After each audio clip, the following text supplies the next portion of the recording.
The best way to handle failure is to recognize it as something else, which is changing your perception. View it as feedback. Either winning, losing, succeeding, or failing, it all has to do with one thing, what I call your instruments of calibration, which means what you expect and also what you don't expect. As an example, if you want to succeed at anything in life and you decide this is what I want to create and you end up not creating it, you usually call it failure, which is true, okay? Because your expectations are, I'm going to succeed at this particular thing and I didn't do that. And so you call it failure.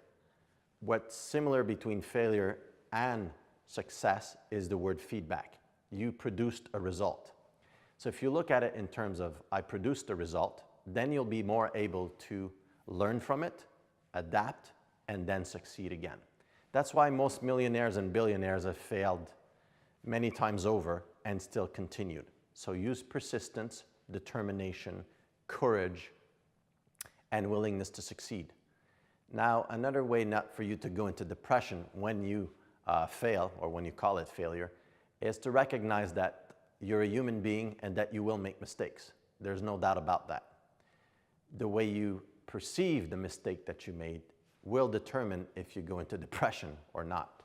So using the word feedback is one of the most helpful things you could probably do. And when you succeed, celebrate. When you fail, you can also celebrate. But what you could do is you can also learn from both of them. Write down what your strategy is when you're succeeded so that you can repeat it, just like a recipe. If you're going to build a cake and it's a chocolate cake, you'll probably use the same ingredients, the same process, same procedures of putting it in the oven. You know, you probably won't put the cake in the oven before you put the eggs in, or any other ingredients for that matter. So the same thing. If you fail, you did it a specific way. Maybe you did put the eggs afterwards. Maybe it goes before you put it in the oven. Just a thought.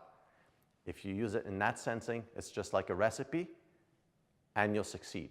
Those are the recipes for success.